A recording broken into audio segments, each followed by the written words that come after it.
Hello, everyone. My name is Florence Denen-Sabek, the head of marketing, and I'm pleased to welcome you today as your host. Firstly, I'd like to share a couple of words with you about PrimeVigilance. PrimeVigilance is an Ergomed company and an industry-leading specialist full-service drug safety provider delivering worldwide solutions for clinical trial safety and post-marketing pharmacovigilance and medical information. We are glad you could join us today. This webinar will focus on providing insight into the new EU clinical trial regulation, focusing on the safety aspect. Our expert speaker will guide you through the key differences between Directive 2001 and clinical trial regulation and how best to manage some of the challenges this new regulation may bring. Before we commence, I'd like to run through a couple of quick housekeeping matters. Firstly, we expect this webinar presentation to run approximately 45 minutes with a short amount of time for question and answer at the end. And secondly, we'd like to welcome our listeners to send us questions at any point throughout the presentation. You can do so by typing them into the Q&A section located on your screen. And now I'm pleased to introduce you to our expert speaker, Sara Vodanovic, PrimeVigilance Associate Director of Regulatory Affairs, Intelligence and Analytics. Sara is our pharmacovigilance expert with over 8 years of experience in regulatory intelligence. She and her team are responsible for developing and maintaining the corporate proprietary intelligence system, which now includes more than 150 countries. I will now let Sara take over. Thank you, Florence, for the introduction. Hello, everyone. My name is Sara, and I want to welcome you to today's webinar. We will cover new clinical trial regulation and changes it brings in the safety aspects. Just to give you a brief overview of topics, we'll first dig a bit into the history of clinical trial development in the EU and how clinical trial regulation came to be. Then we'll cover the transitional period and what is expected in the next 3 years. We'll go over safety reporting rules in this transitional period, as well as in post-transition, commenting on experience we collected so far in practical terms. We'll compare several key topics and their development from the directive to the regulation and what these changes mean. We'll also review what is completely new in terms of CTR. After my presentation, I'll address some of the questions you might have. So let's begin. In regards to historical background and EU attempts to regulate clinical trials, before 2004, this mostly relied on member states. There was no centralized system in place. A lot has changed with the introduction of the new Directive 2001. This was an overarching document aimed to centralize and harmonize procedures on an EU level. However, there was one major issue that became obvious very soon. It lies in the fact that the directives need to be implemented into local legislation to have effect, and are open to individual member states' interpretation. Of course, in practice, this had its setbacks, with the member states approaching it very differently and implementing different rules for the same thing. The end result was a very complex network to navigate, especially for multinational trials, as well as fragmented assessment. This was done on each member state level separately with different results. In addition to that, both regulatory authority and ethics committee's assessment was needed. It really didn't take long to realize this slowed the number of clinical trials in the EU, making it less desirable and with that staggering development and availability of the new drugs. Soon after, it was decided it was a time for a new approach, and this is when a clinical trial regulation was proposed.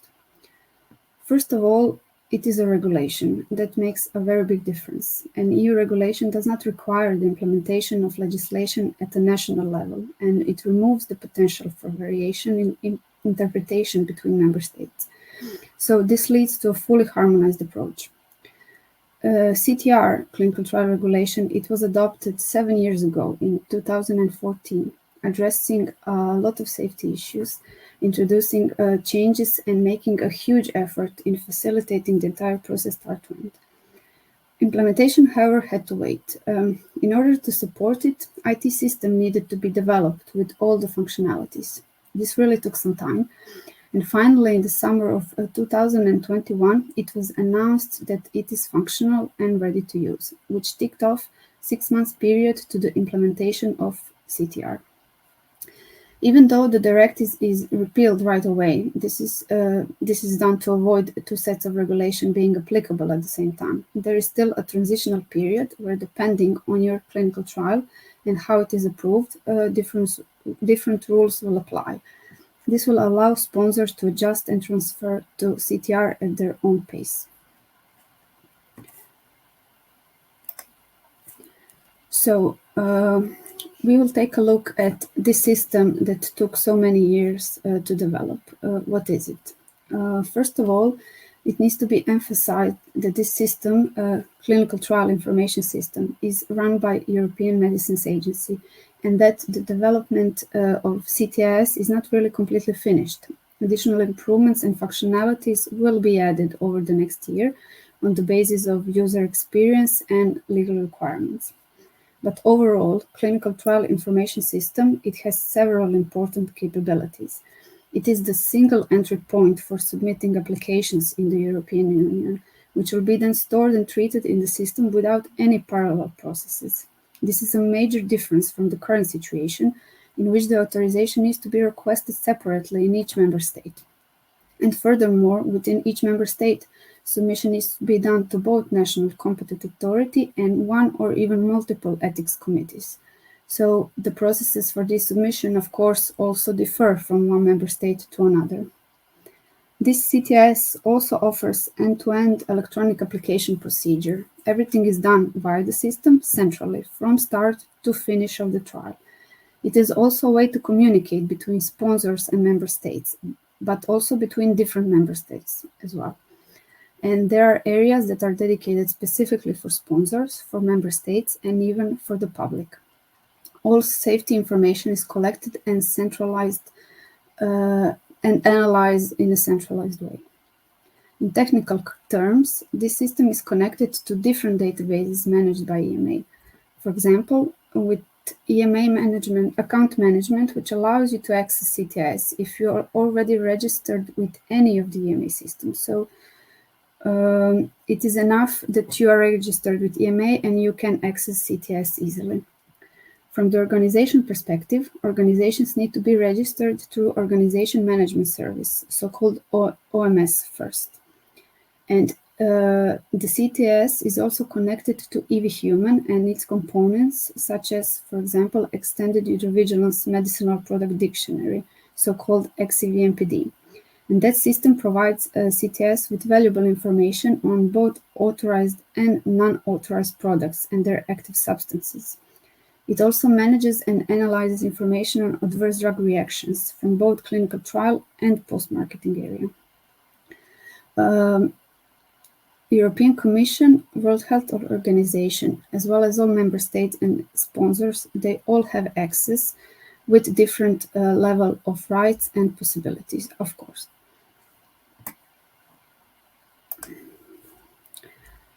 So when we talk about what are the main benefits and features of the clinical trial regulation as well as goals, we already mentioned some. For example, the fact that this is a regulation and that the CTIS is a central system to handle everything. Most of the benefits really depend on how CTIS is built. And let's go through how should the entire application process really look like. There will be a single authorization procedure for all clinical trials to allow fast and thorough assessment. So for each trial submitted in the system, one member state will be reporting member state that will lead the assessment process. This will be done for the elements of the clinical trial application that are common throughout the EU. This is so-called part 1 of the assessment. And then each member state in which the trial will be run has the possibility to provide objections to the reporting member state on those common elements, so on the part 1. And in addition to that, member states are in charge of the assessment of the more local and ethical components that will be so-called part 2 of the assessment. In the end of the assessment procedure, Each member state will take its own decision based on the outcome of the Part 1 and the Part 2. It is also important to emphasize that locally, each member state will need to define the responsibilities of their national competent authorities and their ethics committees. Will they include them, and to what extent? All of this will need to be done in preset timelines, of course, which need to be adhered to. From the safety perspective, there is no more reporting to member states directly and no duplication of submissions and assessments, so everything will be collected centrally. One important novelty is transparency of clinical trial data. It will become a rule. Information on the approval and execution and of the results of the trial will become available for the general public via the so-called public workspace. Sponsors really need to be cautious of the data protection rules and what will be made available through the system. It is expected in the long run that everything will increase the efficiency of trials in Europe, with the greatest benefit really to those conducted in multiple member states. However, it will also help academia and non-commercial sponsors. Overall, in practical terms, CTR should lead to a reduction in costs, reduction in delays, and administrative and regulatory burden. This should really make it easier for companies to conduct clinical trials in EU, and we should see increase of the number of studies overall in the long run. To close on this part of the presentation in regards to legislation, I believe it is worth noting that regulation itself is a very high-level document. It is just under 80 pages. It contains limited information, as you can expect. It is really to be read together with questions and answers to CTR prepared by the expert group on clinical trials. This document provides really much more in-depth answers to apply CTR in real life. In addition to this, EudraLex Volume 10 contains guided documents applying to clinical trials, and it should also be considered. A number of documents in this volume were actually revised and updated to bring them in line with the changes required by the clinical trial regulation. Additionally, some documents were completely new and prepared to cover new aspects which were introduced by this regulation. Currently, documents are listed separately, once applicable for clinical trials under Directive and others for clinical trials under regulation. During the transitional period, which will last for the 3 years, both sets of the documents will apply, and they should be referred respectively according to the legislation under which your trial is conducted. So you will choose either one or another. At the end of the transitional period, all trials will be conducted under regulation, and you should follow that one set of documents. It is also important to note that whilst ICH GCP guidelines must be taken into account, of course, if there are discrepancies between those and the CTR, the requirements of the regulation will always take precedence.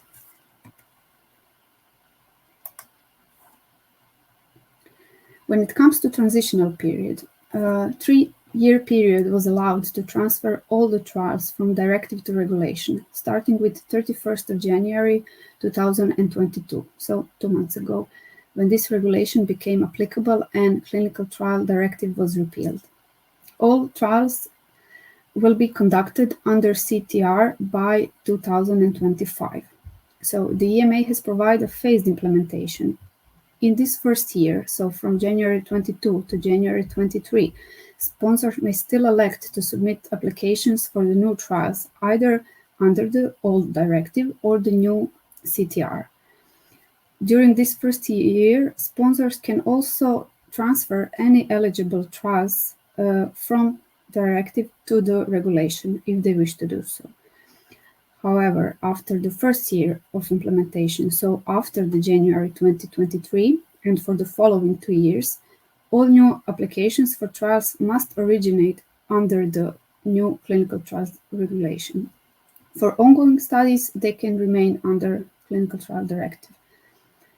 All remaining trials, which will continue to run after January 2025, that have not transitioned, they will be required to do so at that date in order to stay active.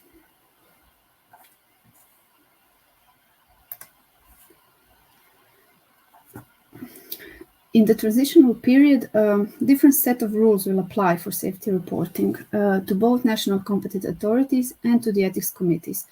All will depend under which set of legislation your trial is approved and conducted. First thing that is important to emphasize, if you look in the SUSAR reporting column, you'll notice that rules are the same, regardless if the CTR or CTD are in place. This is because it was decided back in 2021 that at the time when CTS goes live, CT3 final arrangement will apply. And CT3 is a document that regulates safety reporting for trials under Directive. So up until now, the reports were being sent to Vigilance directly, but for some national competence authorities, also to their national receiver IDs. And now, SUSAR will only go to the EMA Vigilance ID. So this is regardless of whether the trial has been approved through the CTR or CTD. This is done in order to bring benefit of a single submission process in the area of SUSAR reporting, since the system for it is already ready. And when we get to DSUR reporting, things get a bit more complicated. Basically, for the trials that are still under the Directive, situation stays the same. You will report DSUR straight to the member state where the trial is authorized. If your trial is under the regulation, then you have only one submission route, centrally to CTS. And if you have a mixture of CTD and CTR trials for your investigational medicinal product, then DSUR to CTS is also sufficient. You need to have at least one trial under the regulation, and this rule applies. However, it is crucial to remember to include a cover letter during DSUR submission, listing all the member states where your trial is authorized, including those under the Directive. As for ethics committees reporting, for trials under CTD, it will follow the same usual rule. So you will follow CT3 and any national legislation. For trials under the regulation, reporting to ethics committees is really not foreseen.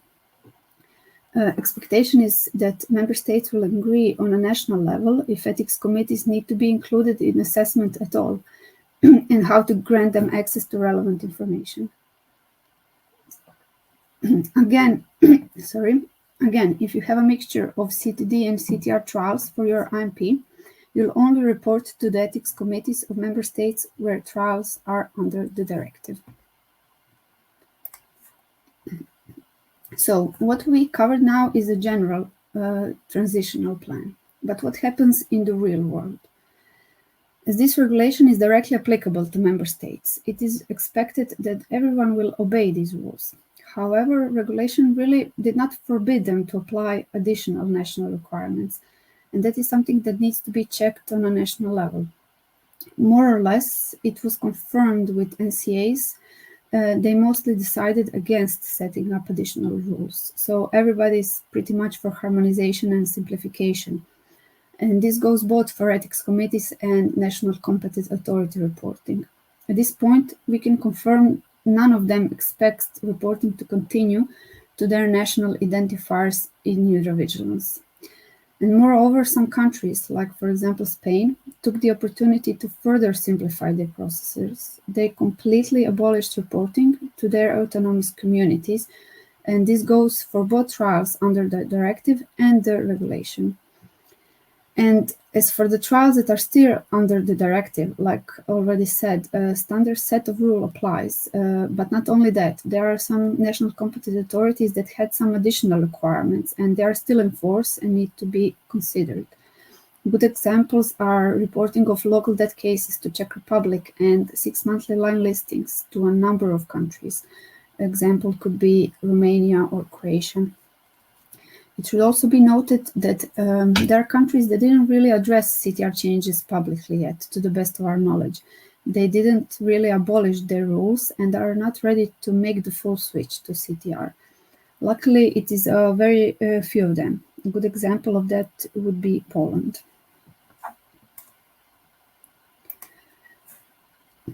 So what we heard is applicable for the next 3 years. As the clinical trials slowly transition to the new legislation, this process will become more and more streamlined. And following the transitional period, the reporting will be very straightforward and efficient. SUSARs will be sent only once via PrimeVigilance. DSURs will be sent via CTS, as well as all other safety notifications. And then, following the receipt of safety information, assessment will be done centrally. Ethics committees might or might not be involved, depending on the country setup. Now that we have covered safety reporting, we'll comment on the updates made when it comes to the other safety aspects of the regulation. As we'll see, there have been some changes across the document. It is mostly in terms of clarifying and detailing the existing requirements or harmonizing them with the updated procedures. First example of this is the definition of start and end of safety reporting. Clinical Trial Directive and CT3 were written from the member state perspective. Obligation for SUSAR reporting started with the authorization of that particular member state. It ended with completion of treatment for that state. Under the CTR, we can see two changes introduced. First, the start. It is now defined as beginning, which is the first act of recruitment, unless defined differently in the protocol. It is not the authorization date anymore. And also, it is on the EU level. It's not related to a specific member state. This kind of makes sense because reporting will no longer be related to member state level, but an EU one. So similar change is seen also with the end of the reporting period, where the definition states the last visit of the last subject or a later point in time. As for DSUR, it is a similar story. So Clinical Trial Directive has defined authorization and last visit in member states concerned, while Clinical Trial Regulation covers authorization in any member state and up until the end of the last clinical trial for that product in the EEA.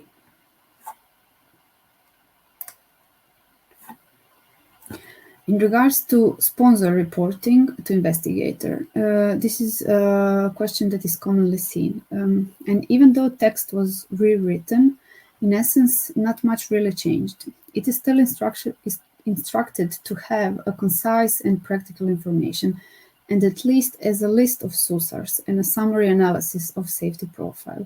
So the important thing is really to inform investigators of the safety profile changes and not the individual reports. Other than that, it doesn't really go into much other details. One big noticeable change is definitely introduction of auxiliary medicinal products. This is a completely new wording. Auxiliary medicinal products replaces referred to in the directive the so-called non-investigational medicinal products. Under the regulation, auxiliary medicinal products are really clearly defined, which was not previously done under the directive. So the regulation defines them as medicinal products used for the need of a trial, as described in the protocol, but not as investigational medicinal products. So a good example of these products would be products that are used as background treatment, as challenge agents, as rescue medication, or products used to assess endpoints in the trial. Those products should be related and relevant to the design of the trial, which by definition excludes concomitant medication. And in practice, only authorized auxiliary medicinal products may be used in trials, unless authorized one is not available in EU or where the sponsor cannot really reasonably be expected to use it. So where there are problems with respect to availability of authorized one, unauthorized can be used. But this needs to be clearly justified in the protocol. And there is one thing to note, the price of the authorized product should not be considered as to having effect on the availability as such.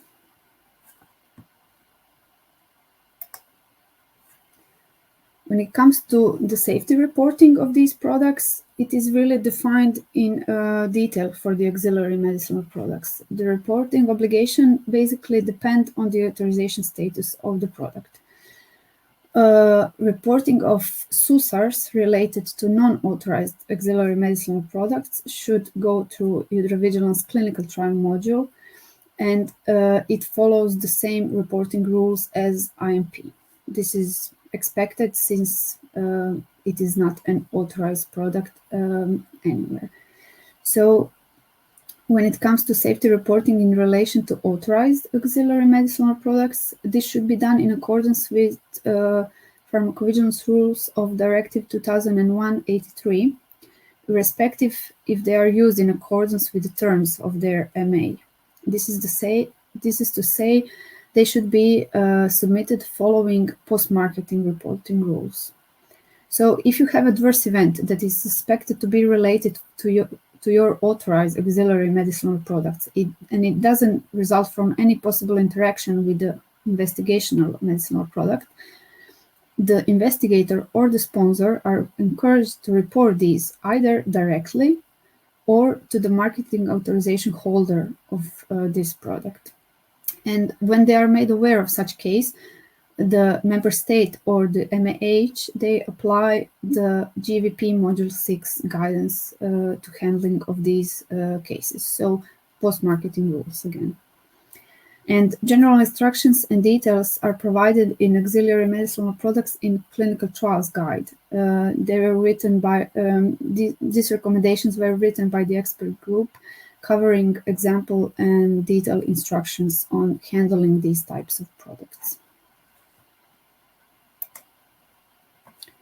When it comes to reference safety information and its use for expectedness assessment, a change was introduced.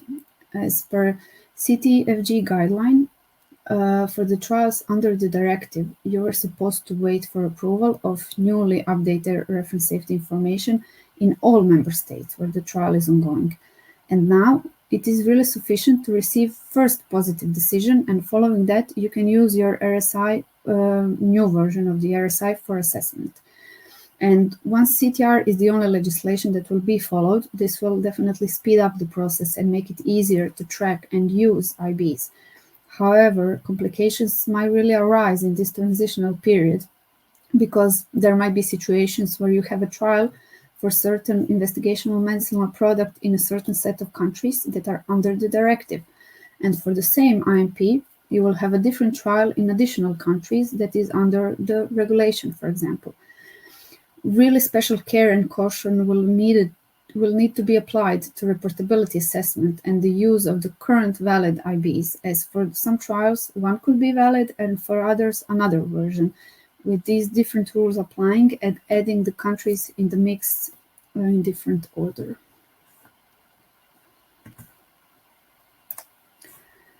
In regards to DSUR, or Annual Safety Report, how it is referred to in the regulation, some additional requirements were introduced. First one is related to increasingly stricter privacy rules seen in EU. So subject IDs are no longer to be included in line listings of the serious adverse reactions. So sponsor needs to take real into consideration and prepare their system and procedures to be able to be compliant with this. And while talking about SAR line listings, it's important to note that even though a separate DSUR is not really needed for the auxiliary medicinal product, DSUR for IMP will need to include all serious adverse reactions from the non-authorized one, as well as any other relevant information in general. So it needs to be included in the main DSUR for your IMP. And one important new change that definitely needs to be emphasized can be found in region-specific information. Additional region-specific information is now added, and it revolves around signaling and its processes. This is a requirement that you may recognize because it was introduced nationally by, for example, Health Canada and MHRA last year. It is now expected that sponsors describe their surveillance processes for reviewing and for identifying potential new safety signals and updating existing safety signals, as well as the outcome of the safety signal review process. It is, however, acknowledged that the signal evaluation for clinical trials may not always be possible or appropriate. So, in that case, a justification for not including this information should be provided instead. It is not always mandatory. It will definitely depend on your clinical trial and data you have. And for this last part, I'll touch upon briefly upon newly introduced terminology and obligations. So first new obligation we see is serious breach. It was finally officially introduced into EU legislation. So during a clinical trial, a sponsor may become aware of serious breaches of the rules for conduct of the trial. And this should be reported in order for member states to take action if necessary. And the sponsor shall notify the member states about the breach either of the protocol or of regulation through CTS without delay, but latest 7 days. It is worth noting that the breach is defined as a breach likely to affect to a significant degree the safety and rights of a subject or the reliability and robustness of data generated in the trial. For further details and clarifications on what really falls into this category, guideline for the notification of serious breaches of regulation or the new protocol or the clinical trial protocol was created and can be consulted to better understand what is expected to be done by sponsors. Another notification type that falls outside the SUSA reporting is unexpected events that affect benefit risk. The sponsor shall notify states also through CTS of any unexpected events that change benefit risk balance but are not SUSAs. And that notification also needs to be sent in 15 days. And last one are inspection reports. So it is expected from sponsors to submit to member states through CTS, again, all reports of third country authorities concerning that clinical trial. So when requested by a member state concerned, the sponsor shall also submit a translation of this report or its summary in official language of the Union. This is upon request only. One of the newly introduced terms is low intervention clinical trials. This fulfills really a long existing need to differentiate between different kinds of trials. Some trials pose only a minimal additional risk to subject safety and trial integrity compared to normal clinical practice. A low interventional clinical trial would be a trial that fulfills all of the following conditions. First, all the IMPs, excluding placebos, of course, need to be authorized. Secondly, according to the protocol of the clinical trial, the IMP that are used in accordance with the terms of the marketing authorization, or they can be used, their use is evidence-based and supported by published scientific evidence.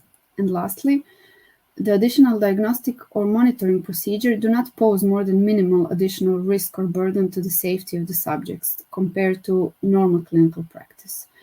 So while low interventional trials are a new concept under the EU CTR, and companies really should incorporate this new classification into their processes, if applicable, of course. For these types of trials, the regulation supports a risk-proportionate approach to the design and the conduct of the trials, including safety reporting. So such a risk-proportionate approach should be further defined in a clinical trial protocol. Sponsors are really advised to assess whether they have any such trials that fall within this category and what approach should be taken for such trials. And as we reach the end of this overview, I would like to briefly sum up this entire presentation. And if there are any takeaways, I believe it is really important to emphasize that this regulation should bring a lot of good into the EU clinical network, and it should have long-lasting positive effects on how trials are conducted in the European Union. As with any change, transitional period will be probably very challenging. There are still a lot of things that need to be ironed out and tested in practice. We all learn as we go and develop. Depending on your company setup, it can also be challenging to follow two sets of legislation. What I believe is really crucial for each sponsor is to perform internal assessment of their current trials, of their future plans, if they'd benefit from being early adapters or if it's better for them to wait it out. Every company is a bit different. There is no one-size-fits-all solutions. There is really a large number of things to consider, and risk and benefits should be weighted out very carefully. There are almost 3 years until the final switch should be made, but time for discussion and for the preparation is now. Thank you, everybody. That will be all from me. I will now let Florence take over. Thank you very much, Sarah, for this very helpful and instructive presentation. In the meantime, we have collected a few questions to answer. Let's try to answer a few of them right now. Sarah, if you're ready. Our first question will be, you mentioned that safety reporting in low intervention trials can be adjusted to that type of trial. Could you please expand a bit on that? What does it mean in practical terms? Sarah, would you please help us? Yes, thank you, Flo. Yes, like I said, the regulation specifies that sponsor should indicate in the cover letter of the clinical trial application if they consider their trial to be a low intervention one, as well as they need to include detailed justification for it. And if their trial is low intervention, there are provisions for applying a proportionate approach for safety reporting specifically. This should be clearly marked in the protocols. But what can be done? Regulation refers to two possible risk adaptations to safety reporting. First one is selective recording and reporting of adverse events. And the second are adaptations to immediate reporting from investigator to sponsor for certain serious adverse events. So risk adaptations to adverse event recording and reporting should be detailed in the documentation on risk assessment and mitigation activities prior to the start of the trial. So this needs to be done in advance. Basically, when you think about it, detailed collection and reporting is especially important when there is little information on the safety profile of investigational medicinal products. As the increasing amount of data becomes available, this level of detail of recording and reporting can be adapted. This means, in practice, that the protocol may select only certain adverse events to be recorded in the CRF and reported to the sponsor. And this applies in particular to marketed products with a safety profile that is known and with the products that are tested within this framework. Other provisions for the risk approach could include, for example, IMP management, trial management and monitoring, as well as content of trial master file. So you will have some documents that can be, for example, combined or even absent altogether, depending on your trial. And for further details, I really recommend the guideline created by the expert group on the trials. It's called Risk Proportionate Approaches in Clinical Trials. It describes how to approach these kinds of trials and how to use this risk approach. Thank you. Thank you, Sarah, for a very detailed answer. And so our next question on the list will be, what about the XEV-MPD and ADR? It was stated that the systems are now connected with ITIS. Did anything change in terms of registration with EV or XEV-MPD submissions? Can everything be accessed from the CTIS? Sarah, could you help us with this answer? Yeah, thank you. That's a good question. Well, nothing really has changed in that aspect. So the EMA did connect all the systems, but only in terms then the CTIS can use the data that is already available in the XEV-MPD. So all the current systems, they're still accessible as before. Roles are approved through EMA management system. XEV-MPD and ICSARs, they are sent either via gateway or via WebTrader application. So this is not being done in the CTS. What is important is that everything that is created or updated in those systems will be visible and usable in the CTS. So, for example, if you take medicinal product details, which are mandatory to be used in CTA form, the users can add products details in CTA for any product role, for your test, for your comparator, for auxiliary products, simply by searching and selecting the product details, which are then retrieved from the XCVMPD system. It is important to note that since access to this information on unauthorized products is restricted, you can only retrieve your product information by searching together EV code, substance, and product EV code together. So due to the privacy restriction, you need to have both codes to retrieve your product. And for placebo, it is an only exception because it's not entered into XCVMPD, so it will be added into CTS locally. So long story short, to ensure that information is ready for clinical trial start, it is really crucial for sponsors to add their medicinal product and substance information in XCVMPD prior to initiation of the trial, and to register them in the system that you can then use from the CTS. Hope I answered and explained the interconnection of the systems sufficiently. And this is perfect. Thank you, Sarah. It seems we just have time for one more question. Let me see. And it is going to be about this new requirement for additional region-specific information in DSUR. Are there any instructions on how to capture the data, since this is not part of a standard DSUR template? Sarah, would you kindly give us your answer? Yes, this is an interesting one. So the whole point of this section is really to provide a high-level overview of the safety review process as well as the outcome. There are really no strict instructions on how to capture this. It is stated that the outcome of the safety review should be provided in a tabular format, and it should include potential new safety signals and things like brief descriptions, dates, status of the signal, source of the signal, and brief summary of key data. Example of this formatting is given in the CTR Q&A. So the table from ICH E2C is also referenced. So this is the table from periodic benefit risk evaluation report from post-marketing area. It refers to a summary of safety signals during the reporting interval. However, sponsor really has the option to include any format they like, as long as it captures data appropriately. So really no strict guideline. Again, to emphasize, this signal review will not always be possible or appropriate. So you will need to assess on the trial basis, include it where it can be. If not, just justify why it isn't, and that's it. Thank you. Thank you, Sarah. Thank you again once more for a very instructive presentation.